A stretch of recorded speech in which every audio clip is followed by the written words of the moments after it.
dynamic. You know, tune in, listen up. Don't want to miss the flow. It's Coach Edd reading Attack the Sports Show.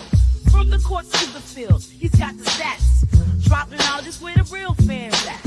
So stand up, get ready for the play. Wave your arms in the air, let's hear you say play. Coach Edd, our mentor on the mic. Breaking down the game, every highlight. Analyzing plays, court the turf the like. Youth leagues, college dreams, pro spotlight. Tackling the flats, defense or attack. He's got the vision, shows you where it's at. We grab the scoop, no stone left unturned. In Coach Edd's realm, the knowledge earned.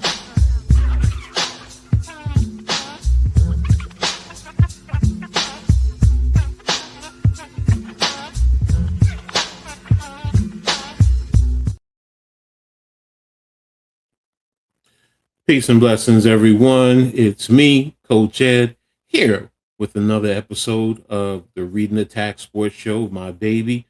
I'm here to talk a multitude of different sports topics. Got a lot I want to get off my chest, but I appreciate everyone for being here. Before we dive into it, y'all know the routine. Make sure y'all hit that like button.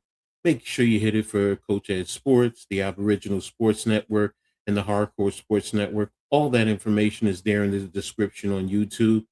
If you're on Facebook, give me a thumbs up. If you're on Twitter X, give me a heart, man. I really appreciate it. Let's help grow this channel and get it out into the algorithm. I really appreciate you guys. Make sure you also sub up and get notified, so this way you know when new content is posted. And make sure you hit the comment section. Leave a comment.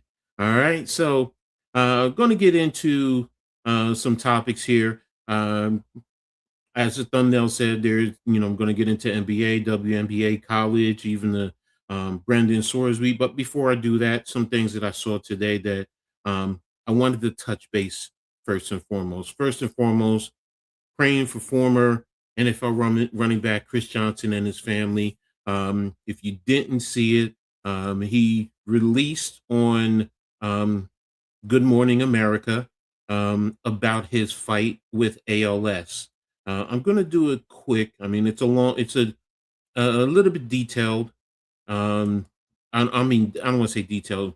It's about 7 minutes there. So I'm just going to play about a minute of it, so you guys can get the context. And if you want to see the full interview, jump onto Twitter under Good Morning America. But, let's take a listen to Chris Johnson and his family. Johnson, touchdown! Chris Johnson, one of the fastest running backs in NFL history, shattered records throughout his career. 80-yard run. So fast, he earned the nickname CJ2K. Chris Johnson is going to have a Titans touchdown. He retired in 2017 and has been out of the spotlight. But today, he is sharing something deeply personal. You've chosen to share some personal news today, and it takes a tremendous amount of courage to share it. What would you like for people to know? First, I want people to know that I'm still me. ALS has changed what my body can do, but it hasn't changed who I am. In 2025, at the age of 39, Johnson was diagnosed with ALS. The disease progressing so rapidly that he now uses his eyes to trigger a speech-generating device to speak. Why do you want to share this now? Because if sharing my story helps even one person get diagnosed sooner, inspires more research, or gives. So there we have. I just wanted to dive into it just momentarily in reference to it. I mean, that's a strong man to come out publicly and admit that after being in the NFL, getting all the accolades. But you're showing, at a young age, 39 is young. And for him to go through this, man, my thoughts and my prayers are with him. And, hopefully everyone else will, reach out in some way, whether it's through prayers or going onto his social media and giving him his support as he goes through that battle. So, if this reaches him, Mr. Johnson, Chris Johnson's, CJ2K, my thoughts and my prayers are with you. I know what it's like to, have to sit here and battle daily, something that, you may not have initially prepared for. But, You're a fighter, and you're going to make it through it. So that's just one thing I wanted to touch base on. The other thing that I wanted to touch base that I didn't throw into the thumbnail, I was watching on Sportsmanlike this morning, and there was a hot topic that was presented, and it was about Jaylen Brown.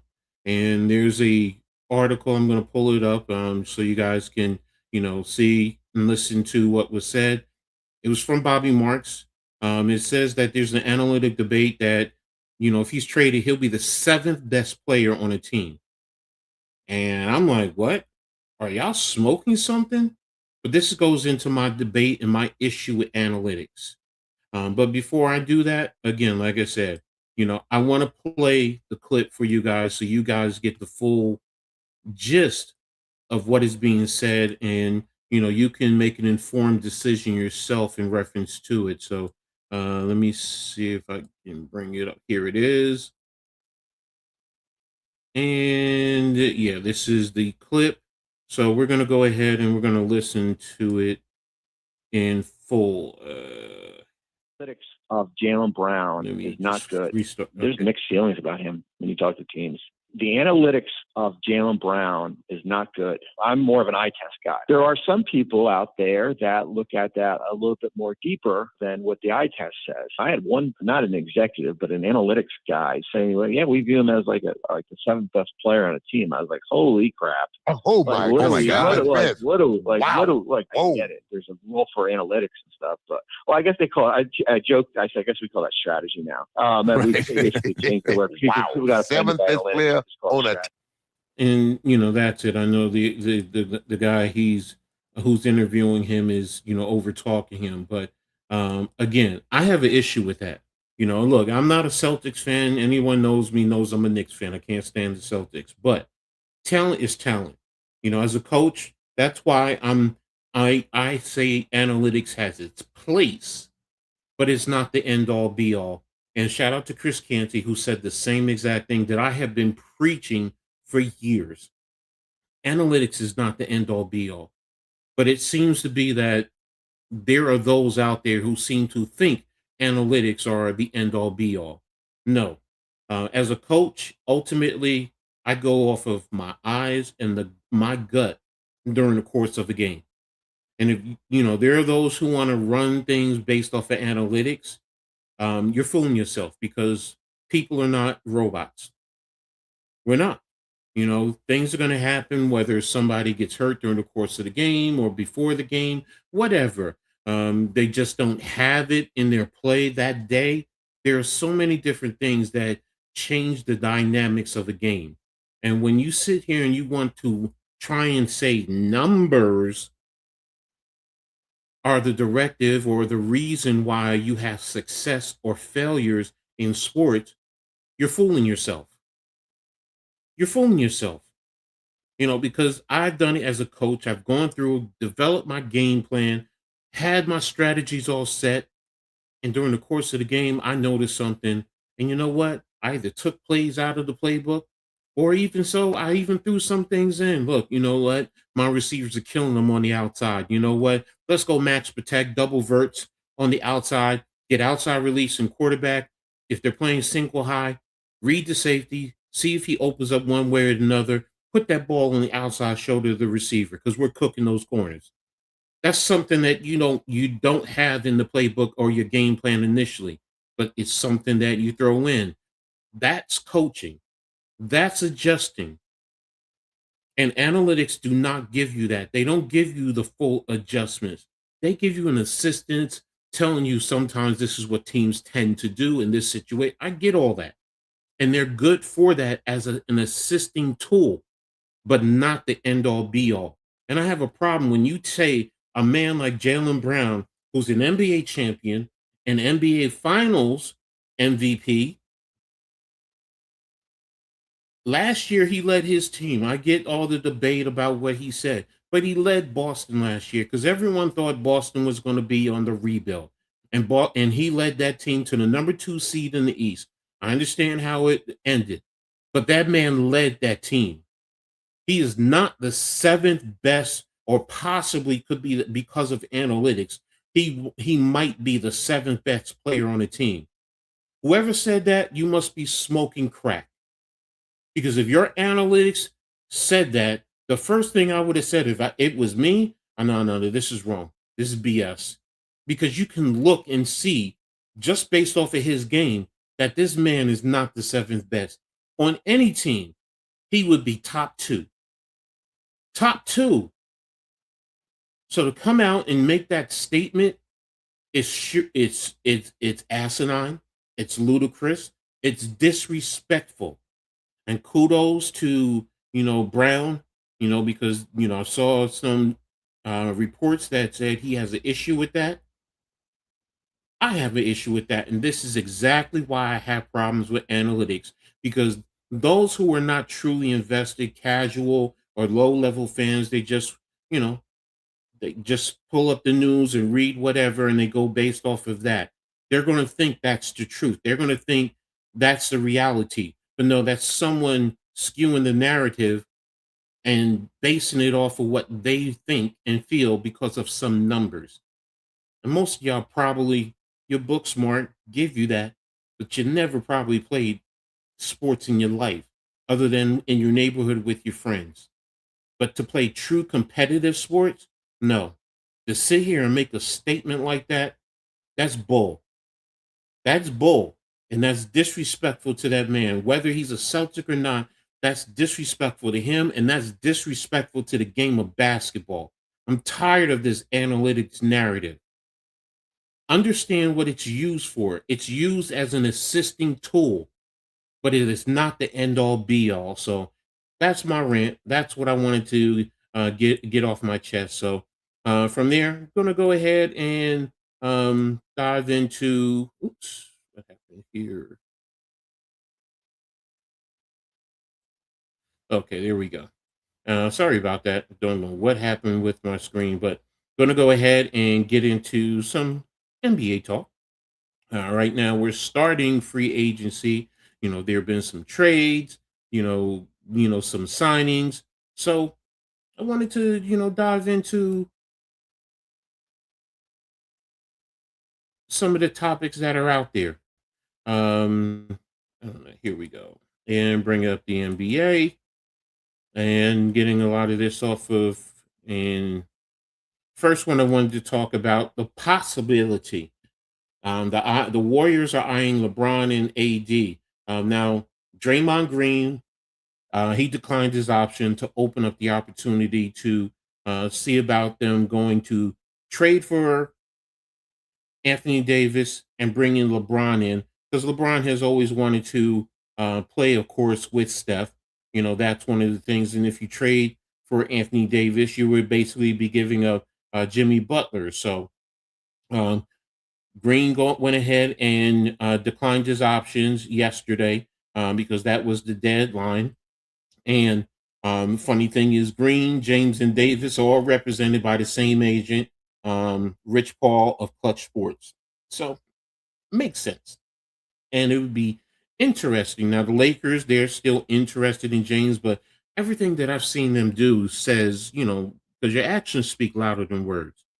And to me, their actions are saying LeBron James is not a priority. I get it. He's older, whatever the case may be. But I found this interesting because in other shows that I've been on, we've talked about, would LeBron take less money? Some have said he would. Here, they're saying that the Warriors have the flexibility of offering him the $15.1 million non-taxpayer mid-level exception. So I found that interesting. Would he be willing to do that? That's intriguing in my opinion. In terms of the free agency. Now, again, if you put him on that squad, AD, Steph, Draymond, and LeBron James, where would they be? And then the rest of your team. How do you build the rest of your team? So that's an interesting thought for me, in terms of bringing those guys together. If we look at the numbers also, Jimmy Butler, because he's dealing with his injury. He has an expiring $56.8 million contract, and Davis is at 58.4 for next year, and then 62.7 for the following season. So that's 27-28. So that's one of the reasons why I guess they would be interested. Would Washington be interested also? I find that interesting in reference to making that type of a deal in free agency, signing LeBron James again. Is he going to go back to the Lakers? Would he take the same type of money? Who knows? But that would put them at the higher level in terms of teams who've won. Because if you look at it right now to this date, you would argue: is it Miami who's won? Is it Milwaukee with their trade? Is it Charlotte and Minnesota who won there? And then you would rank them in terms of who all won. Me, I'm probably going to be more apt to go with Minnesota. I do like it, what they've done. And you can make the argument they don't have any power forwards right now. I do think that they're going to continue to build around them. You can make the arguments in Miami. They're going to get guards. They're going to get wings to help Bam and Giannis. So I do understand that there are certain moves, but at the present, as the way it currently is constituted, I would look at more towards Minnesota. Charlotte, they with trading out Bridges, it's intriguing. It's going to be Knippel's team right now. So you can make the argument, and justifiably, that they're winning the free agency right now. So, but again, as we see, there's things heating up. Andrew Wiggins with the Heat, he re-signed for 3 years, $64 million. So that helps them. You have the Clippers and the Raptors. They're in talks. James Harden declined his option. Andre Ayton picked up his. Van Fleet picked up his. I think Van Fleet is about 25 mil, 26. And even Zach LaVine, but he's with Sacramento. I'm not going to say that they're going to win. Do you consider the Rockets with Van Fleet? With the way they're currently constructed, I still, based on everything that I've seen so far, and look, we haven't gotten into the full scope of the things. Free agency, trades, the off season. But right now, today, I'm still leaning towards Minnesota. You guys let me know what you think. I mean, do you think it's anyone else? I'm really intrigued, like I said, in that Warriors deal, are they going to go after LeBron? It's going to be really interesting for me to find out if they really do go that route. So, but again, yeah, Mitch, this offseason is crazy already, with just a little bit that we've seen, and I know you're going to have more on Wednesday with the Pick and Roll podcast. So I don't want to dive too deeply into it. I'm just giving you my takes right now on who won so far, and like I said, I'm gearing towards Washington. The biggest signing, of course, hands down, the biggest signing is Giannis being traded. You can make the argument for LaMelo Ball, but it's Giannis. Giannis was the biggest deal that was out there. I know some might ask, well, what about your Knicks? With re-signing Jose Alvarado, he's key, but the Knicks are not done. And it's not one of the top signings, in free agency. It's just a key piece to keeping this team still together. But it's still work to be done. With the Knicks, can they find a way by staying under the threshold, the second apron, to re-sign Mitchell Robinson? Because if you did that, the hands down, I don't care what anyone says, hands down, if the Knicks were able to do that, they would be the winners. Because Mitchell Robinson, say what you want, injury prone, limited offensive game, but with his offensive rebounding, his defensive presence, and what he brings to the table, his athleticism, his physicality, he helps that team, especially with Karl Anthony Towns. They balance out each other. And if you were to get Mitchell Robinson re-signed and under the second apron, that's where it is, because Dolan has stressed that point. The team has to be under the apron. He doesn't want to go over the second apron.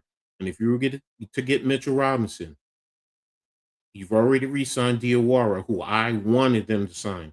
You brought back Jose Alvarado.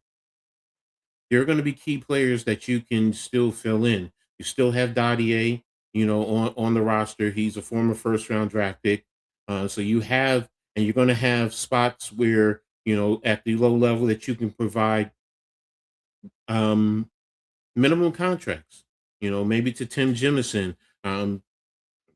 He was serviceable. I'm not going to say he's one of the elite. So, there's things the Knicks can do going forward. But overall, I give you my topic. I still think it's Minnesota. I'm leaning that way. But again, I do understand that those who make the argument for Charlotte, make the argument for Miami, even make the argument for Milwaukee. You know, I'm I'm still intrigued by Phoenix, but I'm not up there as yet. And then the potential with Golden State. Now if you get AD and LeBron, even though they're older and they're the injury history, just that concept, and then what pieces you put around them, they would be really intriguing out west. Now, would they be enough to compete with OKC, with San Antonio? I don't know. Maybe they would be able to compete with Denver at that level because I have it OKC and San Antonio, and then Denver right below them, and then the Lakers. The Warriors, if you were to get those two, you can put them on that level. But it would be intriguing in my eyes. So, and the last point, who needs to make the move? Everybody. Everybody in the league needs to make a move. It doesn't matter who it is. Everyone, you go through the list. Everyone needs to make a move to help to improve their team, no matter who it is. So, it was just, what? It's intriguing. I could sit here and go through every team. You can go through Boston with some bigs. You can go through Brooklyn. With what they've done. They still need, some more scoring.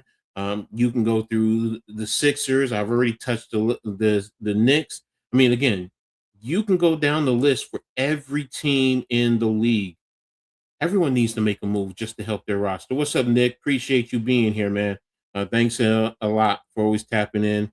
Well, I get it. It's still early. Look, sometimes we as fans, we want things right away. We're in that microwave era. We want it right away. But sometimes, let's let things play out and let's see what happens. So bring back Dale and Terry. Okay.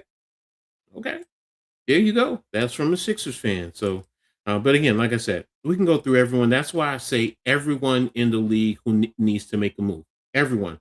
I don't care if it's OKC. They've already brought back Hartenstein, but there's always another move that you can do that you can. They traded away, two of their players, Joe, and I forgot the other one off the top of my head, who were everyone said, if they if they went somewhere else, they would definitely be better players, and they're good, talented players. So Knicks already doing well. Yeah, exactly. I touched on that a little bit. Diawara, again, he was a first-year player in the NBA. So yes, I expect him to be in the rotation next year at around 6'10". I've always said he's a young version of Pascal Siakam. If you go back and look with Siakam when he was with Toronto, you're going to see pretty much the same thing: the ball skill, the shoot, and the defense, the switchability, the energy. He can easily replace, in some regards, Landry Shamet. You don't want to. Knicks fans may not want to hear it, but if you develop him right, he's going to be much better because now he gives you the height, the length, the better level of athleticism. Landry Shamet is probably a better three-point shooter because he shoots it a lot faster, but Diawara also has better handle, and he can switch off. He can literally guard a small five, but he can definitely score guard 1 through 4. So definitely gives you options there. Porty, it depends. He's not Mitchell Robinson, but Porty is physical. He's not as athletic. He can be somewhat of a rim protector, but he's not to the level of Mitchell Robinson. Because remember, Mitchell Robinson go out on the wing and block shots out on the wing, and he's not the offensive rebounder that Mitchell Robinson or overall, but he still gives you something, and he's serviceable. So, I'm not going to sit here and say, yes, let Mitchell Robinson go because we got Porty, or we can bring back Porty, but Again, my main point, every team in the league needs to make moves. Doesn't matter if you're in the East and the West, San Antonio, whether with the draft, there's some things they need to do. I know they talked about bringing back Fox, but hey, if you can get rid of Fox, that opens up the door for my boy, Dylan Harper. Y'all know I love Dylan. Sorry. Jersey boy, Rutgers. Yeah, I'm a homer. I'm a homer. Sign me up. I believe in Dylan Harper. I've said it before. I think he's the best Spur right now, even over Wemby. And you want to tell me I'm wrong? Fine, no problem. But I've been watching Dylan Harper since he was a freshman in high school, and I believe in the kid. And you can continue to develop him. Y'all gonna see what I believe in. So, but there you have it. That's what I wanted to touch on in terms of the NBA. So I'm going to move on a little bit to the WNBA. What you say? If Jordan Stockton doesn't resign, you think Marcus Smart? No, I don't think Marcus Smart is going to be an option. Like I said, Diawara, you might, and again, it's also about the money, Nick, because Marcus Smart is going to want money. He's definitely going to want money. He's not going to come in on the vet minimum to play for the Knicks. Sorry, he's not. And Marcus Smart is not the same level of play. He's a different player. Remember, he's more of a defensive guy. And while he's okay as a 3-point shooter, he's not to what Jordan Clarkson can be. And Jordan Clarkson, because Jordan changed his game. Remember, Jordan is an offensive type of a guy, and he's a 3-level type of a guy in terms of how he plays offense. So I just Marcus Smart, I don't know. Now, if you get him on a low, yeah. What's up, Tyrone? Yeah, I'm down with Diawara. He exactly. Better coaching is going to take his game to another level, and I keep saying it. Go back to when Toronto had Pascal Siakam, and if you can develop that type of a player, I mean, the Knicks have. And think about it. He was a late second-round draft pick. No one knew about him. No one. Otherwise, he would have been drafted a lot higher, maybe in the back end of the first round, depending on the team. And you see, as Knicks fans, we saw what he can do. I saw it back in the summer league of last year. I was like, whoa, this kid. And I said he's going to be in the rotation. And for a while, he was in the rotation. Now I get it. He's still young, and you want to win a championship. I'm glad we re-signed him. Glad we brought him back. And then it's only the sky's the limit for me with Diawara. So I'm with you, man. I said right now he was the number one free agent for me for the Knicks that they had to bring back. And that's over Mitchell, that's over Jose, Landry, all of them. It was Diawara because of his youth and what he can bring to the table for the Knicks. So, all right, going to go ahead and move on to a little bit of WNBA. If you were with me last night, with me, Leaf, and Cave, we covered the Liberty versus Golden State out in Golden State, and it wasn't a good one for our Liberty, man. Golden State, man, they blitzed New York with 11-0 because New York got the game down in the second quarter to 1 point. They were down, and they got it down to 30 to 29. So they were 1 point down. And next thing you know, Golden State just blitzed New York. 3 3-pointers and a 2-pointer in the lane. And that pretty much changed the complexity of the game. And then second half, Golden State got it over 20. New York got it down to the final score, which is a 9, but it wasn't even that close. And New York has lost both games to Golden State. I said it on the stream. Golden State seems to be in New York's head. Even last year, Golden State gave New York problems. But and there's problems with this team. With I have issues with some of the coaching, the decisions that are being made, the players. Stewie and John Paul Jones even said it. They need to step up and they need to play with more heart. What's up, Leaf? Great job yesterday, man. Appreciate you. So, yeah, they won, Ghost. They definitely won. They took it to New York and they dominated New York. There's nothing, as a Liberty fan, got to tip my hat. I appreciate, a good team. They have an identity. New York right now doesn't. And, to be considered one of the top teams in the league, I looked at the WNBA's power rankings, and they have them fourth for some reason. Me, I don't have them. Even in the standings, they have New York at 5, and it's only a half a game over Dallas, and Dallas beat them already. So New York can easily be in the 6th spot, and I have questions and concerns if they don't get it fixed, because I think they'll make the playoffs, but they may come in around 7 or 8, 6, 7 or 8 if they don't fix this team right now. Lee, they got to clean this up. It truly is some BS. Oh no. Look, first of all, I'm a coach for 40 plus years. I'm about sportsmanship. I'm about competitive fire. I'm about sportsmanship. Yes. I'm about respect of the game, first and foremost. That's the biggest thing to me. It's respect for the game, and what you have going on. So, it's too many people who, athletes who it's about me. But, when you play a team sport, it's about sacrifice and it's about the game. It's about, everything that you can do for the game, because the game gives you so much. It teaches you so much. It really, the games, whether you're in football, basketball, baseball, it doesn't matter. It teaches you life skills. And that's where that respect comes into play. Sabrina not showing up for y'all. Not sure what's going on there.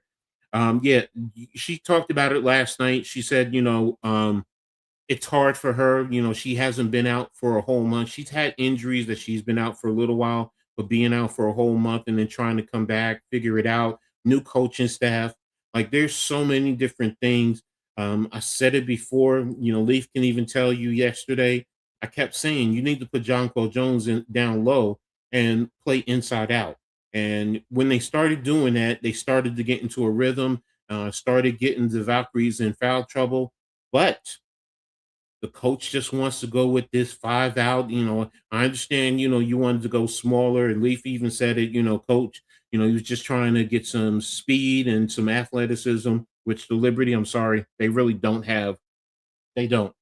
They don't have the athleticism that, you think. There's issues, that are showing up now about the bench. Once you get past the starters for the most part, what do you have on that bench? So if you have Phoebish, if you have Sab, if you have Satu when she comes back, Jonquel and Stewie, what do you have on the bench? Love Benijah Laney. I love her grit and her determination, but offensively, she's not giving anything. I don't understand why Rebecca Allen is there. Rebecca Gardner has been all right. She gives you a little spark energy wise, but her offensive game is not the same as last year. Johannes is streaky. Ostier is a young player. She played better as a starter, and with Sabrina coming back, she's trying to find out her role coming off the bench. So you got Carrera, but she's a big, but I question some of the moves that they with players that they brought in. Got the body of a post, seems natural. No, she's good down low, and you get her going down low, then you could stretch her out to the 3-point line. Because she's a stretch 5, but when you're always coming out, starting out, and having her shooting threes, no, you put her down low, force the defense to collapse, get fouls. That opens up the offense. Now she can go outside. Now you can do certain things. So I don't know. I know she was out for yesterday. I don't know if she'll be back for tomorrow for the Commissioner's Cup. So that's going to be a big thing. So no, she's a 5. She's truly a 5. She can play a little bit 4 when you put a Hanju out there with her, but she's a 5. She's 6'6". She's a low. She's a down in the box. She's a center. So, but she can play 4 if Han is out there at 6'11". She can give you that. But the whole game, no, I'm not going to put her out there. I need her down low because she can play with any big in the league. And that's even Aja Wilson. She can go toe-to-toe with Aja Wilson, or you name a center in the league. If you want to talk, what's the name with out in Chicago, it doesn't matter. She can play with any center in the league. She's one of the top centers in the league. So, Stewie has been balling, for the most part. leading the team in scoring. Yesterday was just not a good game for her. I think, coming back from the day off, trying to get back into the rhythm. And, New York just, they got down to Golden State. So the other games I want to talk about, that game between Portland and Washington. And I watched the clip at the last second, where the Portland player drove right into the lane, had a good shot, and the ball bounced out right at the buzzer, man. That was just heartbreaking for her. And Portland showed that they're a good team. And that those two teams to go to four overtimes, man. That tells you they were balling, man. They were really going at it. And Washington, like I've always said, Washington is kind of reminds me of Orlando in the NBA. They're that type of a team. They're still young, they're developing, they got some toughness to them. There's things that they can do offensively. You got Sonia Citron, Kiki Arafin. You just drafted Betts. You got Shakira Austin, so they got size. So and Arafin really impresses me. So, which Kayla are you talking about? Are you talking about Burton or Thornton? So, it's really they both gave us trouble. So, yeah, Lighty, that's what I was talking about. Yeah, she took it right down the lane off of that. I was like, and when I saw it, I was like, okay, and then bang, it hit. I was like, man, that's tough. That's tough, and that's the beauty of the WNBA, man. I mean, every week it just changes.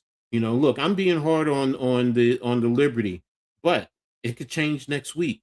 The one thing that I have noticed, okay, Thornton, New York has played down to the level of their competition for the most part, and that has gotten them into a funk. And you think about it, no disrespect to Portland, but New York losing 2 games to Portland early in the season shouldn't have happened. To lose to Los Angeles the way they did after being up, Seattle, and Seattle's tough. They have great length. They matched up well with New York with their length. I mean, I was very impressed, but they're still a young team, and they just took it to New York, and it it just was like those games right there. That's what. Oh, and Washington. Washington was the other one. So you got 2 to Portland, L.A., Seattle, Washington. That's 5 games, and New York is 12-8. Think about that. Even if you win 4 of those games, you're tops in the leagues. So, and they're not playing true Liberty basketball. Yes, they're going to be a problem. That whole team is going to be a problem. I watched them. Flau'jae Johnson, LA, what the hell were you thinking? What the hell were you thinking, man? I mean, that team, Seattle, I give them another year tops. But, if they can figure it out by next year, they're going to be giving teams in the West a lot of problems, if not competing, maybe for a playoff spot there. So, yeah, they have a big 4 out there, a young big 4. So they have the makings of a very good team. So, but again, to my point, that's the beauty of the WNBA. Even with Vegas and Minnesota, when they're going up at you, they go back and forth with each other. And right now, New York beat Vegas on this trip. So I can't say that Vegas is going to come in and just totally destroy New York. Could it happen? Yes. But it would not surprise me if it does not happen, because New York seems to have Vegas, and Vegas doesn't match up well with New York. Just think about that. You have Aja Wilson, you have Jackie Young. Jackie Young has been streaky. You have Gray, the point guard. She does her magic. They have great coaching. That's what it's going to come down to me. It's going to be about Becky Hammond versus Chris DiMarco. And what type of adjustments do you do? And, how do you figure out for New York to get the most out of your bench? Can you get something out of Hanju consistently? Sometimes she can get you 20 points, but then she goes for a goose egg the next game. What about Johannes? Johannes is one of the best 3-point shooters in the league, but then she disappears. And it's like, and is Satu going to be back? What's going on with Phoebus? Phoebus this year just doesn't seem the same. And the last 2 years, she was something. Yeah, she gives you great defense. You can count on her 3-point shooting, but it's just not the same. And I'm hard on coaches. I am extremely hard on coaches, more than I am players. Because yes, players go out there and execute, but it's the coaches that develop the game plan. They develop the identity of the organization, and this team has no identity. This team is not playing to its full potential. That's through coaching. And you look at the other teams, look at Minnesota. No one was expecting Minnesota to be like this, and that goes out to your coaching. Cheryl Reeves, Hall of Famer, you know, Las Vegas. Say what you want about Becky Hammond. She's a hell of a coach, man. And you can go through all the top teams in the league. And New York right now, the Valkyries with their coach. I mean, this is their second year. Their second year, and they are really kicking butt. So, that's what it is. So, one of the things I want to get into is the issue with the league making it safer for the players. And look, we've all seen the situation with Caitlin Clark, and I've gone back and I've looked at the video over and over. And one of the things I said, look, when you take video and you slow it down frame by frame, or you take pictures, it's gonna paint a picture one way. When I saw the initial video, it just looked like she was trying to get up, and yeah, she put a weight on her arm to get up, and it was on her neck. And as a former player, look, I've done my thing, and I get it. I get it. Do you want to consider it dirty? Okay, you can. But some of the things also that are being said about her, whether it's racial threats of physical harm, you can't be doing that as fans. Now, as far as the league, you had some high level. Had Candace Parker, Elisa Leslie, Cheryl Reeves. The league needs to do better. Yeah, the league does need to do better at protecting the players. That I agree with across the board. Yes, players are going after Caitlin Clark. Yes, they are. They said they brought out a stat that said since she's come in, she's drawn the most flagrant fouls in her 3-year ever. So that's like interesting. Now, yeah, players go after young players. I can tell you from experience. Had it happen to me, and I've done it, and that's part of the games. I'm sorry. You may not like it, but that's part of the games. But it is the league's responsibility to clean that up and handle it accordingly. And if it is suspending players for 1 game, 5 games, that'll help clean it up. It will. It will.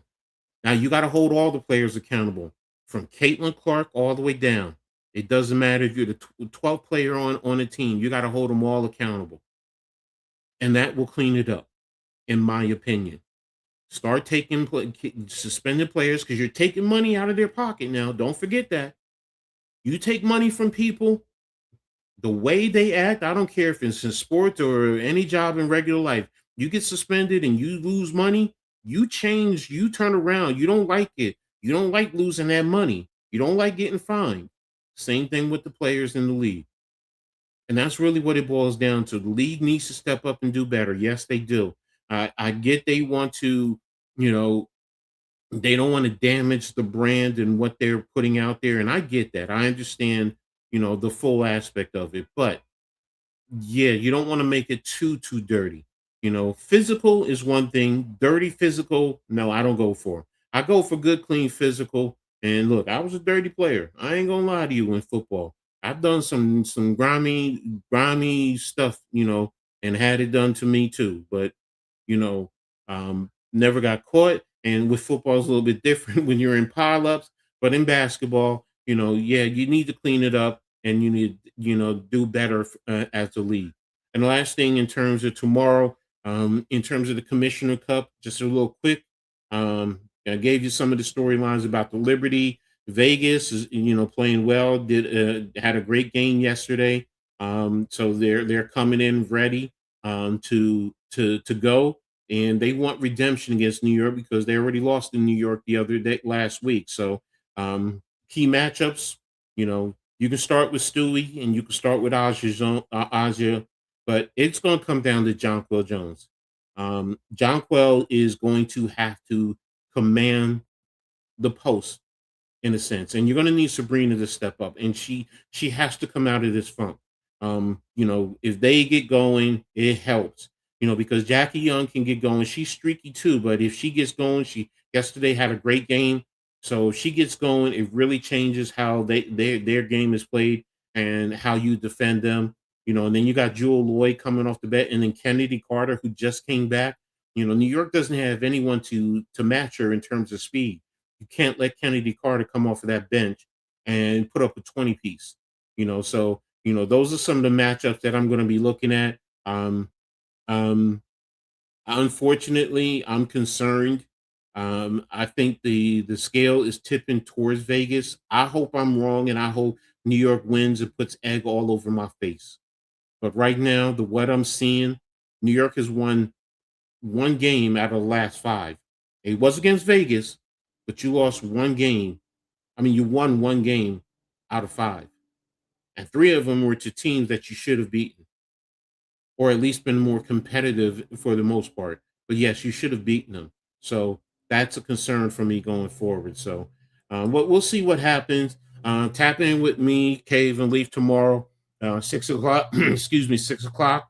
We'll do Court's Eye View in the W, covering everything in the W a little bit more in detail, and then give you a little preview before we cover the game tomorrow, which tips off at 7 o'clock. So tap in with me, Cave and Leaf, tomorrow. So next, I'm going to dive into college football.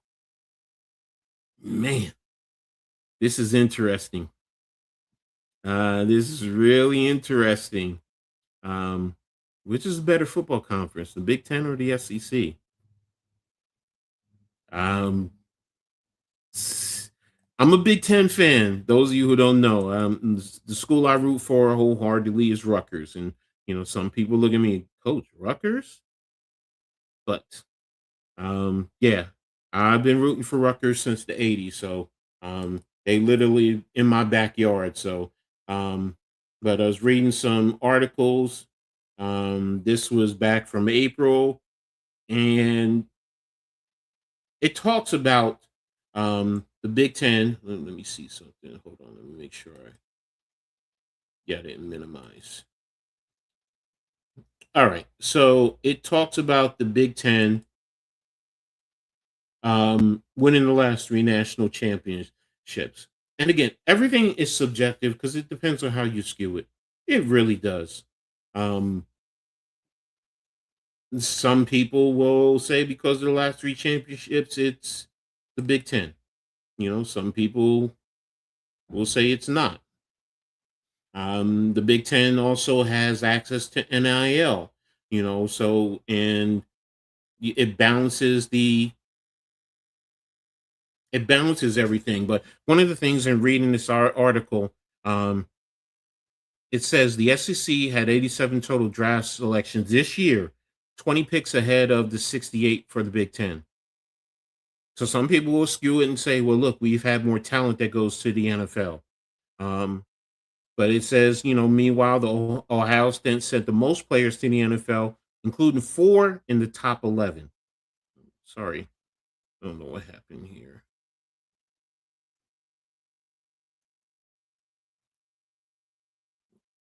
Okay, here we go.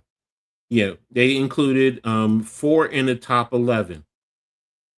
So you can make the argument for the Big Ten. They have better talent. They had 7 draftees, Ohio State, through the first 2 days and 3 rounds, finished with 11 players that were sent to the NFL. They had Alabama and Texas A&M. You can make that argument. You can talk about the NIL. I did, and one of the things that I did is I did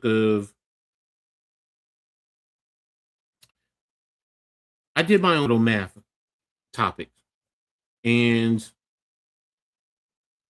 people talk about the totality of the league. I've had discussions with others, in terms of the league, the SEC versus the Big Ten. And they always talk about, oh, it's more talent in the SEC. They go to the NFL. Okay, you can say, well, 87, but, when the SEC was winning championships, I did hear, well, the SEC is winning championships. Well, the Big Ten has won the last three, but now it's changing the narrative. That's why I said this is subjective. But getting back to my initial argument, initially, because the Big Ten has 18 teams and the SEC has 16 teams, I said initially I'm just going to take out the top 10. Just do because when I looked at it, for the most part, the SEC had more teams. They had 7 teams with double-digit wins, while the Big Ten only had 3. But the Big Ten had 5 teams that had 9 wins, and the SEC had none. So again, it's subjective. It's how you skew it. So I said, let me go to the back end, and I took the bottom 8 out of the Big Ten and the bottom 6 out of the SEC. And when you look at the records, and I did it 2 ways. I even said, let me just do the bottom 6 out of the Big Ten, just to break it down. Okay, the SEC, the bottom 6 had a winning percentage of 34.2. The Big Ten, the bottom 8 had a winning percentage of 32.6. The bottom 6 had a percentage winning of 0.35, 0.30 and a half, if you want to make that argument. They're so close. It's really not that big of a difference. And through all of this, I've said, okay, how do you want to skew it? How do you want to present it? And whichever way I go, they really are the 2 best conferences in all of college football by far. And realistically, they're even. Let's strip it down and let's talk about it. They're even. You can talk about, the depth of the conference. I did. I just broke that down to you. And the bottom team in each conference, 2-10. 2-10. A lot of 4-10 teams in both conferences. SEC had 2, Big Ten has 3. SEC also had 1 team that was 5-8. They actually played a bowl game and lost. The Big Ten didn't. So whichever way you skew it, whichever way you break it down, in the bottom 6, you also have 2 teams that were 7-6 for the Big Ten. I'm sorry, the bottom 8. Sorry. So again, my point being is, whichever way you try to spin it, both conferences are the best in college football, and they're both equal. They're both equal. And I'm a Big Ten fan. You can sit here and say, oh, well, the SEC sent, 19 more players, 20 more players to the NFL in comparison to the Big Ten. But then again, the top level, you had more Ohio State players, which we just broke it down, going higher than the Big Ten, the SEC. It just comes down to how you skew it and how you want to present it. That's really what it boils down to. There really is no difference. We can go back through history. Yes, the SEC when Saban was there, basically they won 13 championships during a time frame. Okay. But now, do you want to go all the way back through the course of history? I mean, again, it's how you want to skew it. Most people want to try and say right here and right now. Well, we talk right here and right now, then the Big Ten. Because right here and right now, the Big Ten has won the last 3, if we're talking championships. If we talk about draft picks, you go through the NFL, you look, it's Big Ten, it's SEC. Now, you'll see a lot of the same schools, the Alabamas, the Michigans, the Ohio States, the Oregons, Texas. You're going to see a lot of the same teams. LSU, it's the same thing, no matter which way you go about it. Bottom line is, they're the 2 best teams in all of college football, and the other conferences are not even close. They're not even close. Personally, I wonder, and I'm starting to really feel like it's just a matter of time before those 2 break off and do their own thing. But is that good for college football overall? That concerns me because, there are teams in the SEC that I love. There's teams in the ACC that I love. There's teams in the AAC that I love, the American. Again, I can go through all the conferences. I can go through the Sun Belt. There's teams that I like there. I just love college football, and I don't want to see it destroyed.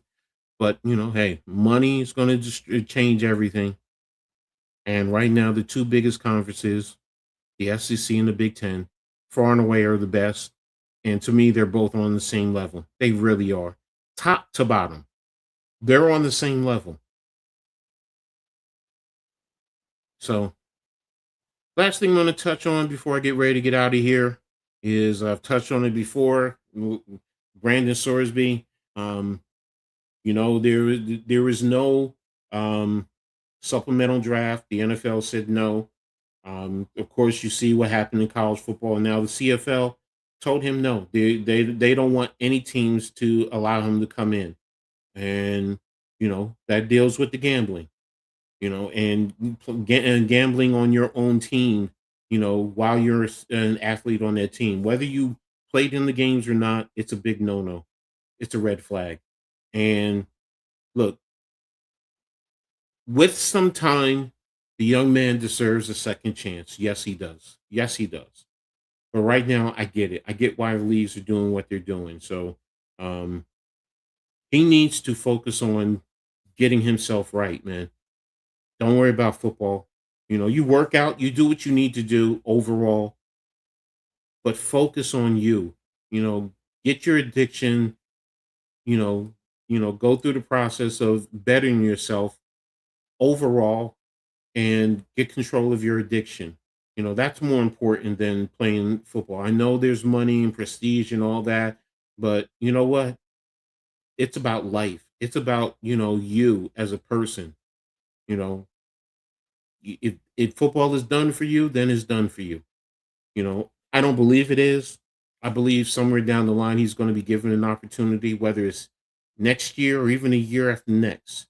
It's going to be tough unless you want to go down and play arena level football, or even further, go down and play minor league semi-pro football, which I do not recommend being the type of player that you are. Just focus on working out, go through your training and go through all your counseling that you need to deal with your gambling, man. That's what's most important, man. Football, hopefully it's there. And if it's not, if no one ever gives you a chance, if they, in a sense, are all banning you like they did Pete Rose, just go on with your life, man. Go on with your life and don't look back. You made a mistake, but just keep it going. And again, hopefully, through time and you prove yourself that, no further issues, just keep it going. Because I will tell you this, you're going to be tempted. There are going to be those times, heck, you may even want to put a couple of dollars on, one of the Powerballs or the Mega Millions. Can't do it. You can't do it. If you do, and you're found out, you're really done. You're really done. So don't even give money to your family to say, place it for me. No. If they say, nah, you just walk away, turn around, walk away, because they're not looking out for your best interest. So, but going forward, hopefully the opportunity will present itself through time. But, I do understand why the CFL did what they did, and they're right in protecting their brand and their business. So that's pretty much it, with what I had to say about that. So appreciate everyone for being here. If you come back and rewatch this, make sure you guys tap in and hit the like button for Coach Edd Sports, the Aboriginal Sports Network, the Hardcore Sports Network. Appreciate everyone for rocking with me. As always, covered a lot, and I'll be back later with another Reading Attack. So until then, everyone be safe. Have a good one, and I'll talk to you later. Peace.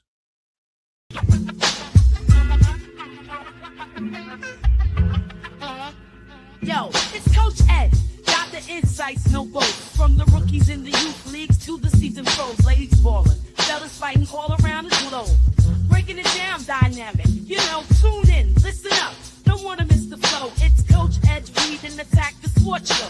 From the courts to the field, he's got the stats. Dropping knowledge is where the real fans at.